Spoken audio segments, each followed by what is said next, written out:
अरुणेश जी, देश के प्रधानमंत्री, यशस्वी प्रधानमंत्री नरेंद्र दामोदर दास मोदी जी ने कहा है कि देश के अंदर वक्फ बोर्ड बिल की जितनी जमीन पड़ी है, अगर वो मुस्लिम नौजवानों को मिल जाती तो वो पंचर ना जोड़ते। अब्दुल पंचर वाले पर सीधा निशाना। आज ट्विटर पे कई वीडियो वायरल हो रहे हैं जिसमें दुबे पंचर वाले, तिवारी पंचर वाले, त्रिपाठी पंचर वाले, ठाकुर साहब पंचर वाले, शर्मा जी पंचर वाले, इस तरह के तमाम वीडियो वायरल हो रहे हैं। तो पहले मेरा हाथ जोड़ के निवेदन है प्रधानमंत्री जी से कि बेरोजगारी में भी धर्म ढूंढना बंद करें। बेरोजगारी इस समय बहुत बड़ी दिक्कत है, बहुत बड़ी समस्या है। जितने पंचर वाले हो, लेकिन पंचर वालों से तो अब्दुल ही जाना जाता है। बिल्कुल बिल्कुल। अब्दुल को टाइट करते करते मुझे एक बड़ी पुरानी बात याद आ गई। बात सुनना जरूर, बीच में टोक जी बिल्कुल सुनाइए। अब्दुल को टाइट कर रहे थे और टाइट करते करते अब्दुल तो टाइट हुआ नहीं। आपको भी ध्यान होगा, आज से 3-4 साल पहले एक पंचर जो 20 रुपए की जुड़ती थी, आज वो पंचर 60 रुपए की जुड़ रही है। और व्हाट्सएप यूनिवर्सिटी पे उस अब्दुल पंचर वाले का विरोध करते करते शर्मा जी का लड़का बीटेक करे घर पे बैठा है, वर्मा जी का, दुबे जी का, तिवारी जी का, यादव जी का, मौर्य जी का, जो हिंदू हृदय सम्राट बन रहे थे, सबके लड़के घर पे बेरोजगार बैठे हैं।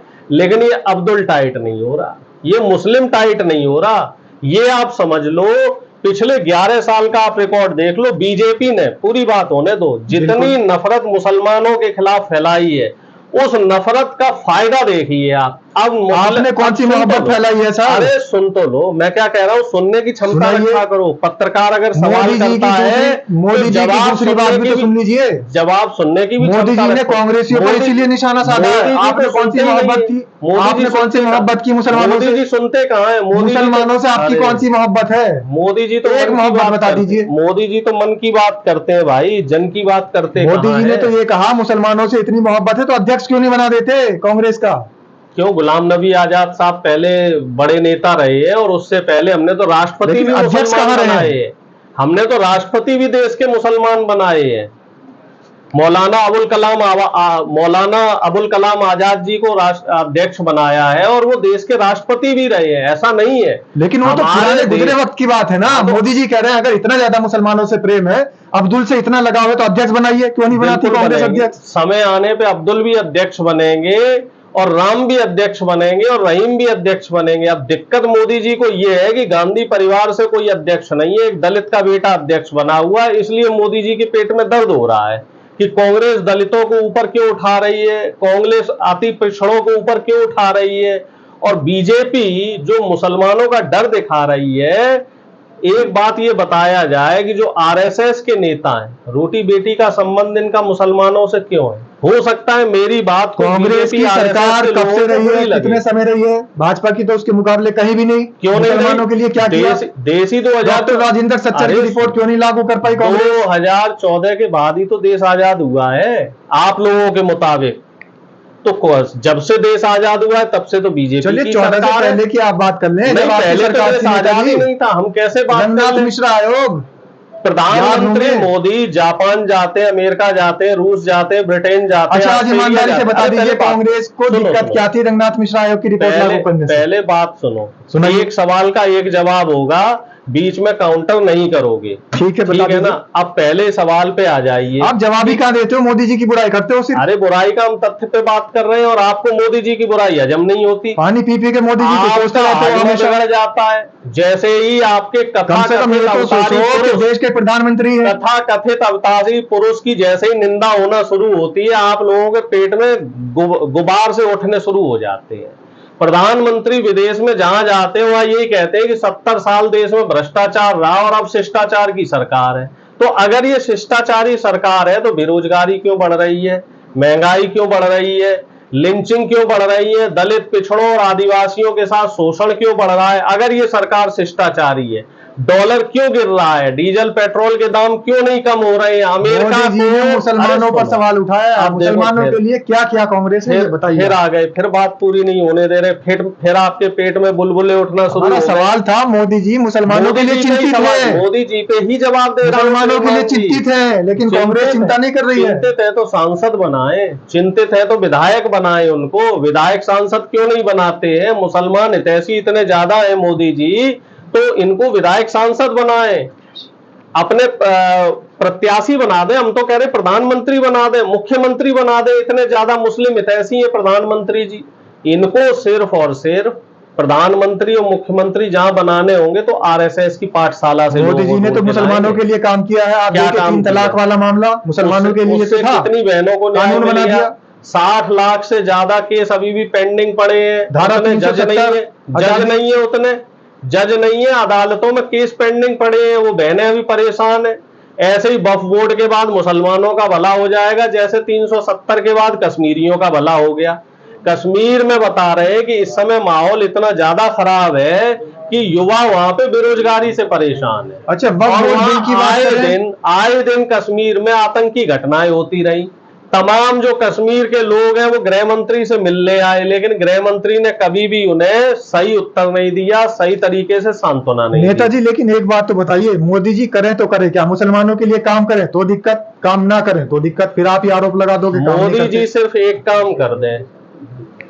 मोदी जी अब हो रहे हैं सितंबर में 75 साल के, और अपनी बात पूरी करते हुए मोदी जी अपने पद से इस्तीफा दे दें, क्योंकि मोदी जी का ही बनाया हुआ नियम है 75 साल के बाद बीजेपी में कोई सक्रिय राजनीति में नहीं रहेगा।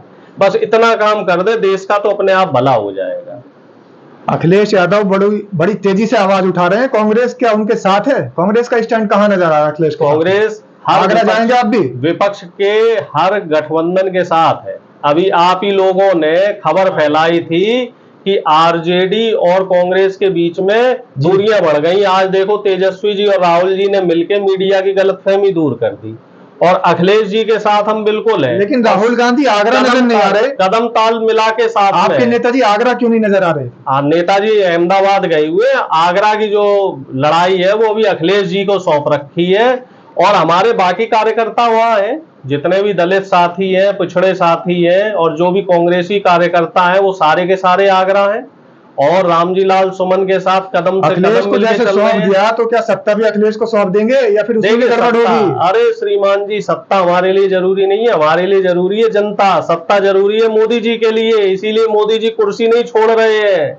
मोदी जी कुछ भी करके कुर्सी नहीं छोड़ने वाले। हमारे लिए सत्ता तो कोई सवाल ही नहीं है। और राहुल गांधी जी ने कहा है कि हम भी तो करते हैं, भी जनता की 20 घंटे मोदी जी काम भी तो करते हैं देश के लिए। कौन सा काम कर दिया? कितने लोगों को नौकरी दे दी मोदी जी ने?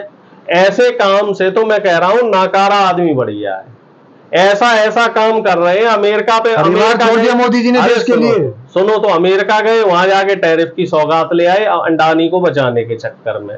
अब उसके बाद अब इधर गए थे, अभी थाईलैंड और मलेशिया गए थे, वहां जाके बांग्लादेश को आंख नहीं दिखा पाए, उल्टा बांग्लादेश ने आंख दिखा दी हमें।